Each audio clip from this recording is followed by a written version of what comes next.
I think it's important sometimes when events unfold that you reflect on them and also reflect on your own opinion of them and your thoughts on them in a considered way. And having watched the events unfold over the last sort of 10 days after the death of George Floyd and the demonstrations, the Black Lives Matter demonstrations that have took place across the world, but also across the UK and here in Liverpool, it's times then that you have to think things through and think about those events. And it's also a time when you do reflect to accept if sometimes things haven't been done in the way they should have been. And I think it's those moments on reflection that I've looked at over the last few years and recognised that Liverpool hasn't done anywhere near the amount of things or the things it should have done in changing not only how it operates as a city council, and whether that's through employment rights or whether it's as political representation, or whether it's influence and changing how others think, our partners, the city itself, how it changes towards the lives of black, brown and ethnic minority groups within the city. And I think, for that I apologise. I wholeheartedly apologise. And I think that reflection then and thinking about whether we should say sorry means that you come to a conclusion that you should. And then you have to follow that up, don't you? You have to make sure that if we apologise for something that we change. We don't just do it again or repeat the same thing. So we have to change. We really do have to change. I don't think for 1 minute that this city is a racist city. But I do believe that we don't do the things that are good enough to bring about equality of opportunity for everybody. So we have systems in place, institutional systems in place, call it institutional racism, because it exists in every sort of area of our city. Education, there's not enough black teachers, not enough black social workers, there are not enough black politicians or black people working at the top of business, but also at the top of Liverpool City Council. So we have to look at those areas. We have to look at fundamentally the building blocks of change, and we have to change the building blocks because they are old enough. That same lack of opportunity for black and ethnic minority people within our city.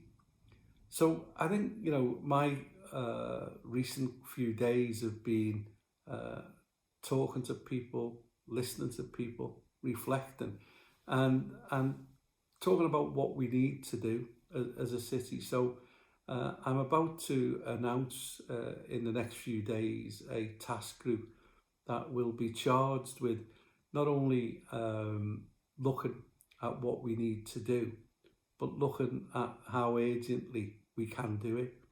And I want to make fundamental changes where we take positive action and where we encourage others to do the same, our partners.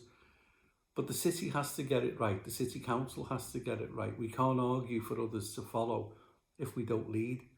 So we've got to lead, and we've got to change, and we've got to make things right.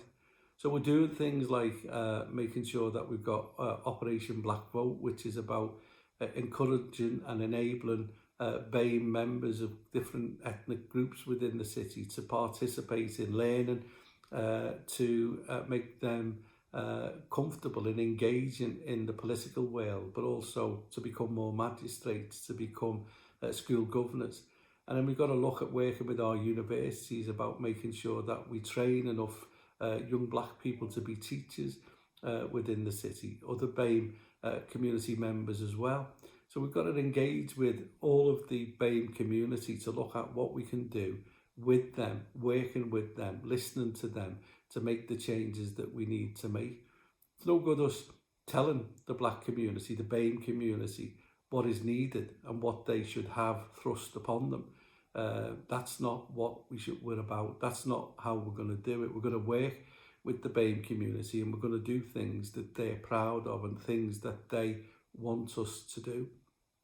Yes, there is a debate around the buildings. We've seen the destruction of the statue in Bristol of Colston. We've seen that. We know, for instance, in Liverpool, that our city was built on slavery, as was Bristol. You know, the George's Hall, all the jewels in the crown were all paid for by benefactors who reaped their rewards from the abhorrent slave trade. We know that. We know that we can't pull them down. We know that we have them here. We know that some of the street names are named after slave traders. We know also that we've got some abolitionists named on our streets. You know, the great John Newton, who was a slave trading captain himself, who actually, wrote Amazing Grace. And that work was published, that hymn was published by James Cowper. So we've got Newton Street, Cowper Place, named after another James Cowper. We've got many streets named after abolitionists, but we've also got, the town hall that has patents and has lists of names of people that were working in the slave trade, who made huge amounts of money in the slave trade. So we're going to be working with the black community to look at what we should do, how we do it, how we change those buildings, or inform and educate people, our young children, our future generations, about the history of Liverpool, but about who we are today, and how we want a more equal place for everybody to live in. And so that's our challenge, that's my challenge, that's what I intend to do. So I'm going to be setting up this task group that's going to be led by the black community. It's going to have change that we're going to implement. We're going to put as much effort into that as we've done to many other things happening in the city. Because if we can't change people's lives and we can't be seen as an equal and fair city, then we are nothing. We are a world in one city. We're proud of our multiculturalism here in our city, and we talk that talk. Let's start walking the walk. Let's start making the change. I promise to lead that change. But once again, I apologise for the delay and for the inertia that's gripped this council over many, many years, because we haven't moved forward since we apologised for the slave trade. What we need is not just the rhetoric, and what we need is not just warm words, but we need real change. I intend, with others, to make sure that we deliver on that.